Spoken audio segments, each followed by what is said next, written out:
महावितरणची जाचक अट. नवीन नियमांमुळे घरगुती सौर ऊर्जा प्रकल्पांना लागणार ब्रेक. महाराष्ट्र राज्य विद्युत वितरण कंपनीने कोणत्याही पूर्वसूचना किंवा अधिकृत परिपत्रकाशिवाय सौर ऊर्जा ग्राहकांसाठी एक जाचक नियम लागू केला आहे. 13 फेब्रुवारीपासून महावितरणच्या पोर्टलवर सौर प्रकल्पाची क्षमता मंजूर करताना मागील 12 महिन्यांच्या सरासरी वीज वापराची अट टाकण्यात आली आहे. या निर्णयामुळे राज्यातील 50 ते 60% सौर प्रकल्पांचे काम रखडले असून पीएम सूर्यघर योजनेला मोठा फटका बसण्याची शक्यता निर्माण झाली आहे. देशात महाराष्ट्र सौर ऊर्जेत अग्रेसर आहे. मात्र महावितरणच्या या आडमोठ्या धोरणामुळे पीएम सूर्यघर योजनेचे लक्ष्य धोक्यात आले असून सौर ऊर्जा विक्रेते आणि ग्राहक दोघांमध्येही तीव्र संताप व्यक्त होत आहे.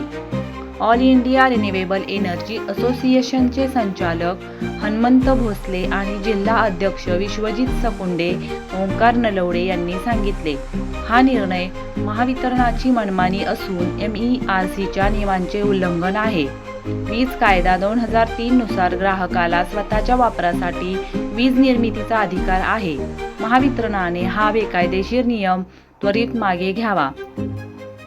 जयकुमार गोरे, ग्रामविकास मंत्री, श्री शिवेंद्रराजे भोसले, बांधकाम मंत्री, Vikram Pawaskar, MSCDCL Satara circle office येथे राजधानी सातारा सोलर असोसिएशन आणि all India renewable energy association area यांच्यामार्फत सर्व निवेदन सादर करण्यात आली. यावेळी हनुमंत भोसले, विश्वजित सकुंडे, ओंकार नलवडे, विनोद सूर्यवंशी, संजय भोसेकर, स्वप्नील गायकवाड, कपिल अहिरे, उद्धव मोहिते, आस्वाद कुलकर्णी, हेमंत हातूर, प्रदीप वीरकर, अजय पार्टे, मानस शालगर, अजिंक्य डकरे, राहुल फडतरे, आदिनाथ धुमाळ आणि सर्व सभासद उपस्थित होते. नमस्कार, मी Hanumant Bhosale, CSB tech solar Satara संचालक, all India renewable energy association. आत्ता 13 फेब्रुवारी 2026 पासून MSDCL महाराष्ट्राने जे काही नवीन नियम आणि अटी PM पोर्टल आणि तत्सम रूफटॉप सोलर योजना यामध्ये लागू केलेले आहेत, ते खूपच अन्यायकारक आणि जाचक आहेत. ज्यामुळे ग्राहकांचं खूप काही नुकसान होतं आहे. ग्राहकांच्या मनामध्ये जी काही शंका होत्या की ज्यांचं कन्झम्शन सरासरी 150 युनिट 200 युनिट आहे, ते कमीत कमी PM सौरघर योजनेमध्ये 3 किलोवॅटची सिस्टीम बसवू इच्छितात, ज्यामध्ये मॅक्झिमम सबसिडीची अमाऊंट अनुदान जे सेंट्रल गव्हर्नमेंटकडून मिळत होतं ते 78,000 रुपये होतं, ज्याचा सर्वसामान्य ग्राहकांना फायदा होत होता. जेणेकरून ते आपल्या छतावर 3 किलोवॅटची सिस्टीम बसवत होते. परंतु अचानक MSDCLने 13 फेब्रुवारी 2026 पासून आपल्या पोर्टलवर अन्यायकारक चेंजेस केल्यामुळे तो ग्राहक त्याच्या कन्झम्शननुसारच सिस्टीम अप्लाय करू शकतो. त्यामुळे भविष्यामध्ये त्याला कोणत्याही इलेक्ट्रिकल साधनांचा उपयोग करता येणार नाही सौर क्षेत्रामध्ये, ज्यामुळे त्याचं ते नुकसान होतं आहे. भविष्यातल्या त्याच्या योजना ह्या सर्व त्याने ज्या काही गृहीत धरल्या होत्या त्या निष्कळीत होत आहेत. त्याचबरोबर इंडस्ट्रीयल ग्राहकांनाही याचा फटका बसलेला आहे. माननीय महोदयांनी 1-2 दिवसापूर्वी इंटरव्ह्यू दिला होता. लोक जास्त सबसिडीचा फायदा घेऊन या योजनेचा गैरफायदा घेत आहेत असं जे काही त्यांचं म्हणणं होतं, याच्यामध्ये कंप्लीट विपर्यास आढळत आहे. कारण जर सबसिडीच्याच ग्राहकांना याचा फायदा होत असेल आणि ते MSDCL यामध्ये इम्प्लिमेंट करू इच्छित असतील, तर त्यांनी त्याचबरोबर इंडस्ट्रीयल आणि कमर्शियल ग्राहकांना याचा फटका का दिला, हा एक विचारण्याजोगा प्रश्न आणि सर्वसामान्य लोकांच्या पुढे पडलेला गहन प्रश्न आहे. ग्राहकांना जो फटका बसला, त्याचबरोबर ग्राहकांना ज्या वेळेला फटका बसतो तर त्याचा फटका हा व्यावसायिकांच्यावर होतो. कारण एका व्यावसायिकाच्या बरोबर इतरही 4 ते 5 व्यावसायिक त्या व्यवसायावर अवलंबून असतात. जसे आज आमच्याबरोबर सातारा जिल्ह्यातील बरेच उद्योजक आणि डिस्ट्रीब्युटर्स इथे आहेत, तर तेही आपल्या प्रतिक्रिया आपल्यासमोर सादर करतील.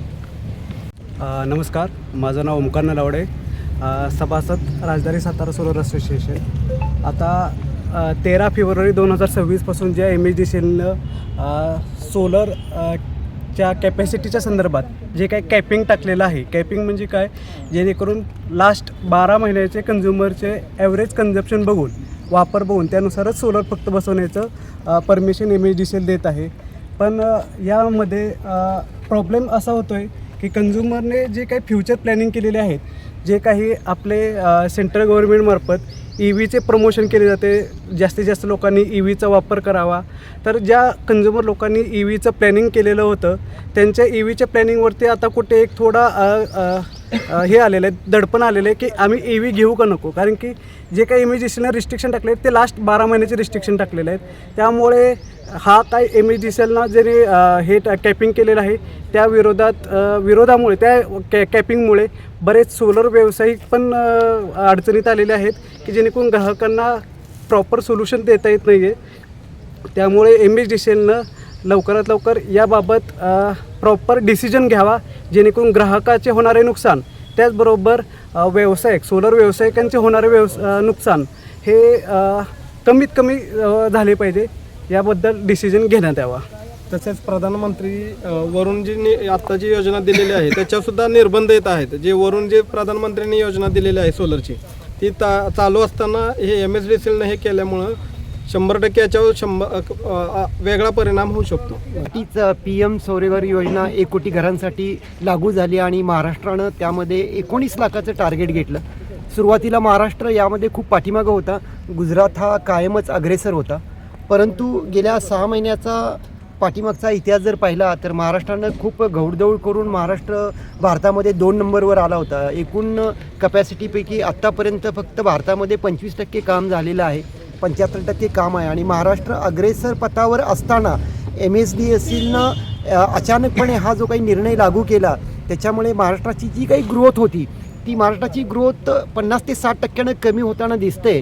तर एकतर आमच्या मते हा PM मोदी सरांच्या स्वप्नांना कुठेतरी आडदंडा टाकल्यासारखं होत नाही का, भारताची प्रगती रोखल्यासारखी होत नाही का. महाराष्ट्र नेहमीच अग्रेसर असताना महाराष्ट्राच्यातील ग्रीड प्रोव्हायडर MSDCLने असा निर्णय का बरं घेतला असावा, हा एक शंकेचा प्रश्न आहे. मध्ये जर प्रामुख्यानं बघितलं, ग्राहक हा स्वतः पैसे भरून स्वतःचं पॅनल स्वतः इव्हेंट लावतो आणि देशाचा आपल्या मोदी सरकारचा असेल किंवा आपल्या राज्य सरकारचा पण जो अजेंडा होता की जास्तीत जास्त लोकांपर्यंत घरापर्यंत सोलर लावला पाहिजे. दुसरी गोष्ट की ह्या सोलरची दशा आणि दिशा ठरवणारा निर्णय महाराष्ट्राकरता काल झाला आहे. आपण ज्या ग्रोथमध्ये चाललो होतो, ज्या प्रकारे सोलरचं प्लांटेशन महाराष्ट्रामध्ये मोठ्या प्रमाणात चाललं होतं, कस्टमर आत्ता अवेअरनेस वाढलेला, म्हणजे ग्राहकांना वाटत होतं की आपण सोलर बसवावेत आणि त्यांना जी क्षमता ही MSEBीनं ठरवण्यापेक्षा ग्राहकांनी स्वतः किती मला बसवायचं आहे ही ठरवण्याची क्षमता ही ग्राहकाकडेच होती आणि ती ग्राहकाकडेच हवी आहे की मला किती क्षमतेचा प्लॅन्ट बसवायचा आहे. ह्याचा अधिकार हा MSEBीनं न ठरवता ते स्वतः पैसे घालून स्वतःच्या खर्चानं सिस्टीम बसवतात.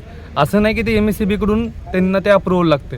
तर त्यासाठी हे सरकारनं असेल किंवा सर्वांनी या गोष्टीवर विचार करणं गरजेचं आहे आणि यावर योग्य तो मार्ग, हा ग्राहकाचा अधिकार आहे. ग्राहकाचा अधिकार ग्राहकाकडून अजिबात हिसकावून घेतला कामा नये, अशी आमची सर्वांची मागणी आहे.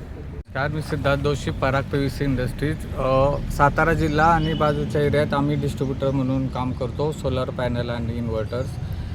MSDCLच्या हा जो निर्णय बदलला आहे तर गेल्या 8 दिवसापासून म्हणजे 10 ते 15% इन्क्वायरीज नवीन आलेल्या आहेत. नवीन प्रोजेक्ट्स लोक करायला तयार होत नाही आहेत आणि ह्याचा खूप मोठा फटका डिस्ट्रीब्युटर आणि सोलर EPC काम करणाऱ्या लोकांवर पडणार आहे. अगोदरच्या व्यवसायामध्ये कंटिन्युअसली जे सोलर क्षेत्रामध्ये बरेचसे पॅनल इन्व्हर्टरचे जे सेल होत होता, जेव्हापासून आता MSDCLने हा जो प्रॉब्लेम क्रिएट केलेला आहे त्याच्यामुळे आता हा ओघ ग्राहकांचा ॲटोमॅटिकली कमी होत चाललेला आहे, ज्यांची एन्क्वायरी फार कमी होत चाललेली आहे. ज्याप्रमाणे PM सूर्यघर योजना चालू झाल्यापासून बाकीच्या राज्यांचा विचार करता महाराष्ट्र राज्याचा न बाकीच्या राज्याचा विचार महाराष्ट्रामध्येच खूप निर्बंध लावले जातात. बरेचसे स्टेट गव्हर्नमेंट आहेत ते याच्यासाठी प्रोत्साहन देत आहेत की स्टेट गव्हर्नमेंटची सबसिडी देत आहेत. PM सूर्यघर योजनेचं स्वरूप बघता सर्व राज्यामध्ये एकसारखं असताना महाराष्ट्रामध्ये हा निर्णय जो घेतलेला आहे तो खूप ग्राहकांना न समजण्याजोगा आहे.